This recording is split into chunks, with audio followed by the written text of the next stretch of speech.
you guys could do me a favor, as soon as you're done writing, just make sure you put your writing utensil down so I can kind of see who's still working.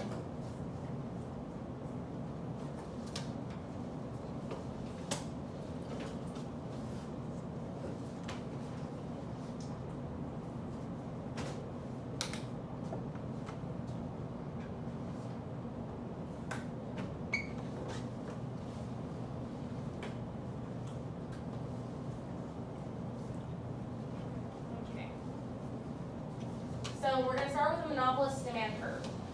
The demand curve faced by a monopolist differs from the demand curve faced in a perfectly competitive firm.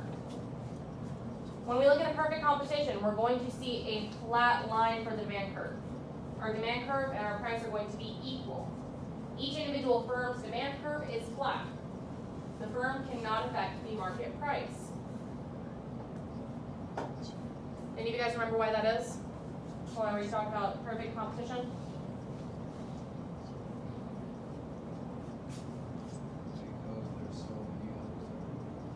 Because there's so many others competing, so they have to kind of sit at equilibrium price.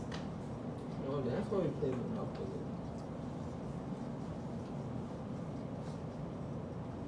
So then we look at a monopoly. A monopolist faces a slope demand curve, kind of like what we looked at whenever we looked at our warm-up activity. The curve is going to start from wherever the price is and drop as the market drops into a higher number but a lower price. So the individual firm's demand is the market's demand. They're one and the same.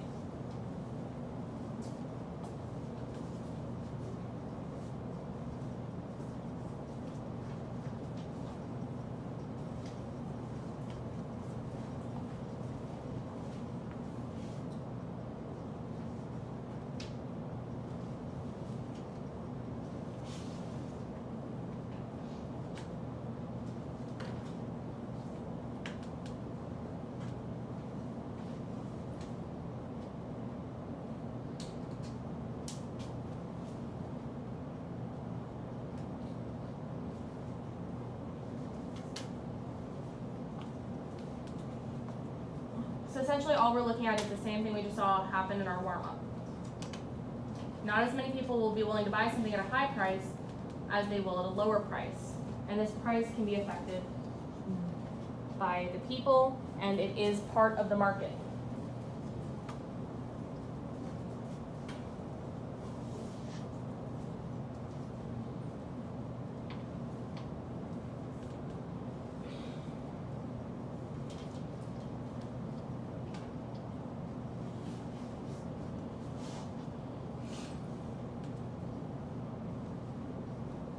So monopolist's marginal revenue curve also differs from the perfect competition marginal revenue curve.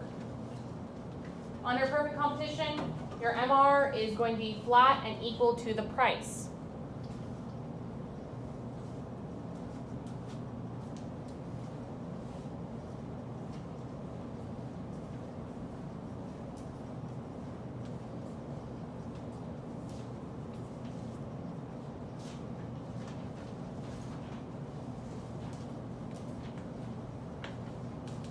Then we look at the monopolists.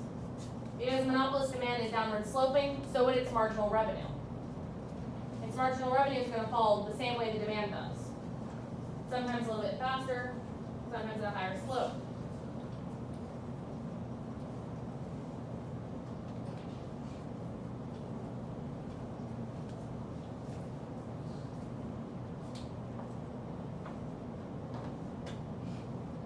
So our MR is always going to be below our demand with the firm's market power. You are never going to see demand go below your marginal revenue.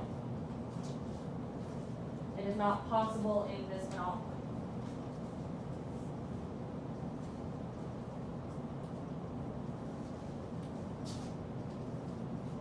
And then our total revenue is going to increase in the beginning and decrease as soon as our marginal revenue goes into the negative.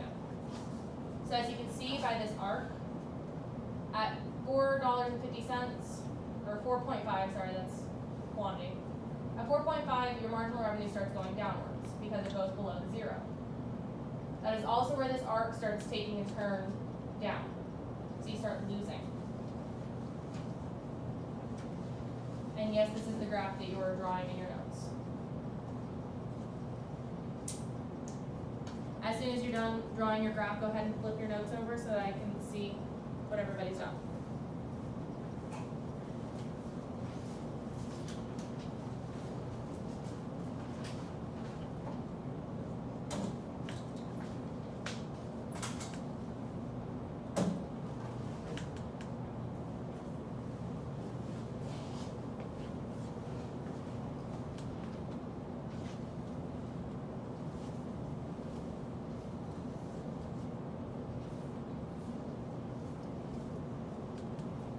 So why do you guys think that your total revenue would decrease as your marginal revenue goes into the negative?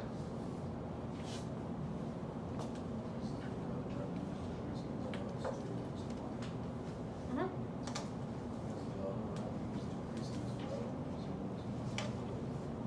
Yeah. So as your revenue decreases, you're not going to be making as much money. That's how it works.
So then we have to look at how monopolies can maximize their profit. So we have to assume that our monopoly has no fixed costs and that their marginal cost is going to stay at $1. So we see the marginal cost is $1 all the way down the row. We see it on the graph, it's all the way across. So to maximize profits, the monopoly has to produce where their marginal revenue meets their marginal cost. So we see our marginal revenue line, and we see point A. That's where the 2 points meet. Our marginal cost and our marginal revenue are the same on our chart. We know that that's the point where they're going to be able to make the maximum amount of profit.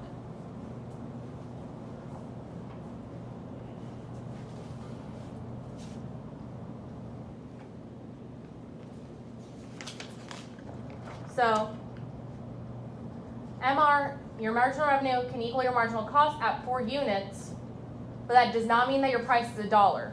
Instead, your price is going to be $4. This is because we have the demand line, where it is, and so from that 4 units, you're going to follow that up to your demand line, and then follow that point where it meets your demand line, all the way over to our price.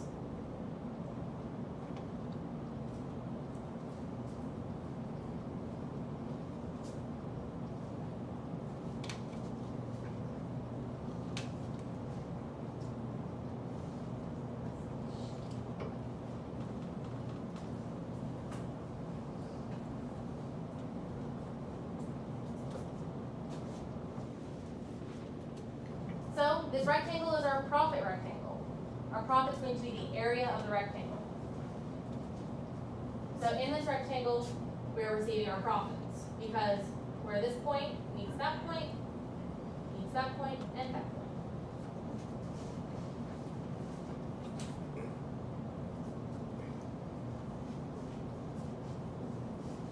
So there is going to be a $3 difference from $4 to $1, and a 4-unit difference from 0 units to 4 units. So 3 times 4 is going to be $12. That's going to be your profit in this rectangle. And make sure you draw your rectangle on your graph.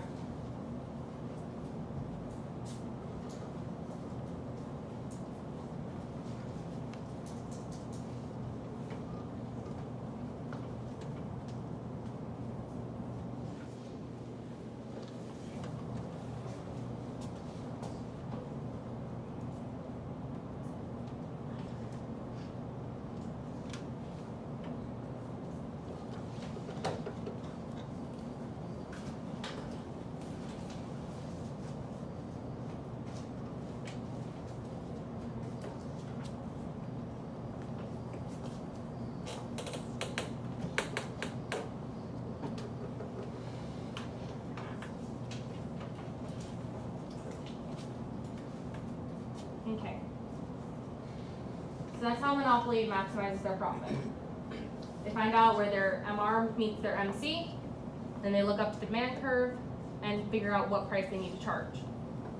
Now, if we're looking at perfect competition versus our monopoly, we're going to use our little Venn diagram and these two graphs. Is there anything that's similar about these? Okay, so we have one flat line. Is there any point where the flat lines meet in particular?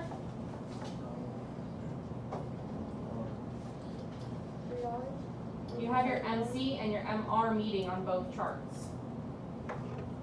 So we can say that both of them produce where our MC and our MR meet. Because in a perfect competition, that is where it is the most effective and most efficient. That is where the market has set itself at equilibrium.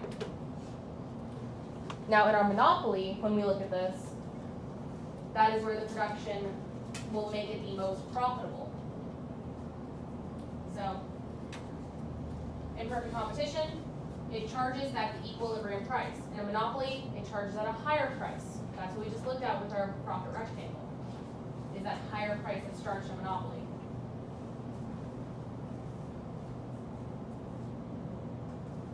So, in a perfect competition, you also produce at equilibrium quantity. So at your equilibrium is where you're going to produce. However, in the monopoly, you're producing at a smaller quantity. So we can see that our demand is higher than our marginal revenue. This means that our equilibrium quantity is going to be lower than what the demand is.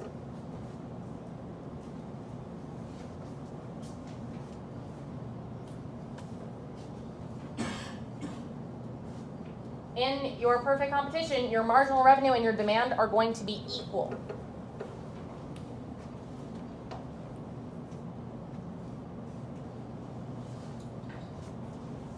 And so in our monopoly, our marginal revenue will be less than our demand.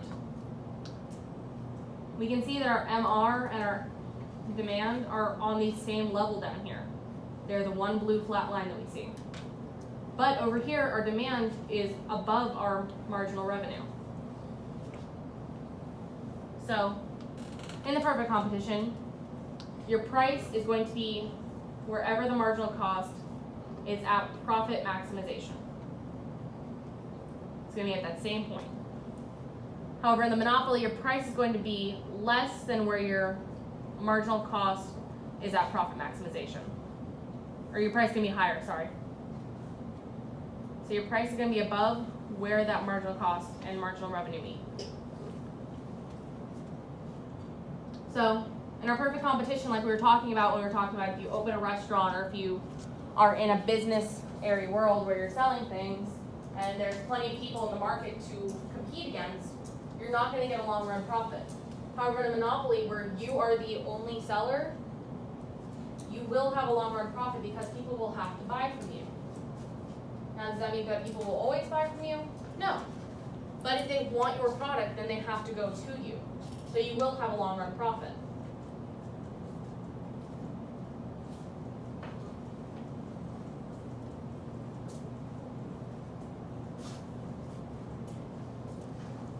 It's kind of like the electric company. People are going to keep getting electricity, so they're always going to be making a profit. Whereas McDonald's, there's always the chance that too many businesses will saturate the area and they won't start making money in that area anymore. What is that called? It starts with an S. Starts with an S? Super, superior, If there's only one electricity company in one area, we talk about Socialism. this. Why do you think there's only one electricity company per area? To stabilize the area. Our resources are what? Storage. Scarce. Our resources are scarce. That's what she was talking about. Because you wouldn't want to have 3 electric companies in the same area running 3 different sets of electrical lines. It would make everybody's costs go up because there's a lot more maintenance, there's a lot more competition. Okay? So next we're going to look at our price discrimination.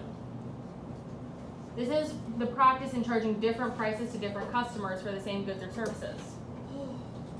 So because they charge above their equilibrium price, we have our little profit rectangle. In a perfect competition, we don't have that rectangle cutting into it. So we have a huge consumer surplus in our perfect competition.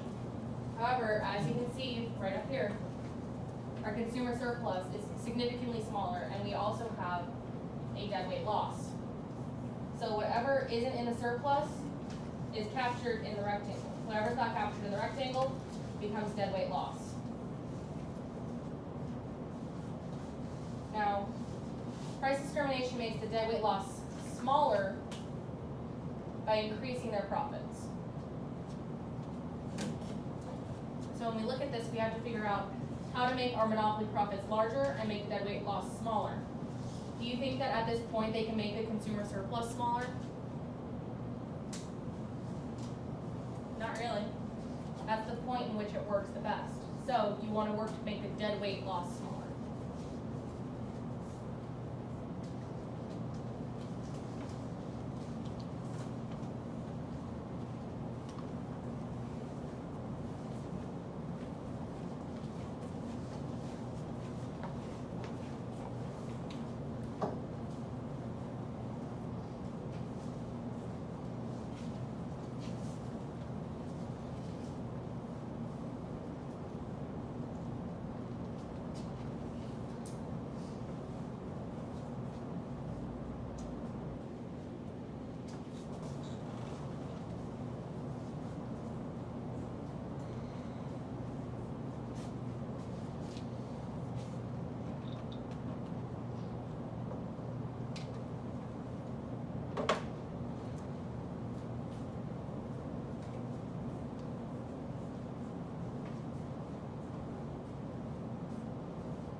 So the next thing we have to look at is how does this work? Price discrimination works by charging different prices to different people based off of the elasticity of the demand. So people with an inelastic demand are willing to pay higher prices. So when we're looking back at our football game, parents of the people who are going to be participating are usually willing to pay a lot more than the average student. So parents may be willing to pay $6, and that may work because they want to see their child participate. However, these high prices mean that we have a small consumer surplus, but a huge deadweight loss. So a good monopolist is going to look at this and say, there is a lot of area for more people. So you come up with a way to change it so that people with a more elastic demand can buy the tickets. A way to charge lower prices based off of something that you can say is an actual basis. So you can say, well, students have more of an elastic demand, they're on a tighter budget. Students might only be able to afford $3. So we'll say that with their student IDs, they're only going to be charged $3 to go to the football game. That means we have two consumer surpluses, but they're significantly smaller, and our deadweight loss is super tiny now. So, for these to be effective, the price differences have to be enforceable. You have to be able to say, oh, if you have your student ID, you can pay less. You have to be able to have something to base that off of. You can't just sit there and be like, well, you were mean to me today, so I'm going to charge you more. That's not how that works. That works. Whenever you go and you pay a student fee for something, you have to show your student ID or they have to see any form of proof that you're a student. That's how you get your student discounts. Senior citizens have senior citizen discounts, and they usually do that by showing their driver's license or some form of identification that they are in that senior citizen age.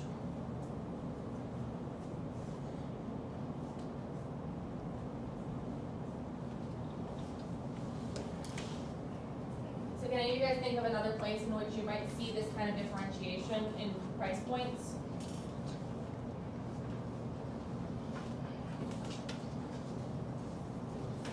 Do any of you guys go and see movies? Do you use your student ID to get a student discount? Yeah, 'Cause I do. What's student discount? Yeah. It's a dollar off, child. How much is it on? $1. y'all, I got my high school ID just so that I could use my student discount. $1. Well, it's $1. I just feel like $50 at Starbucks.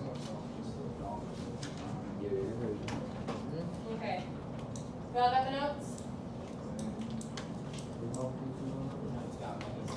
The notes got you? Okay.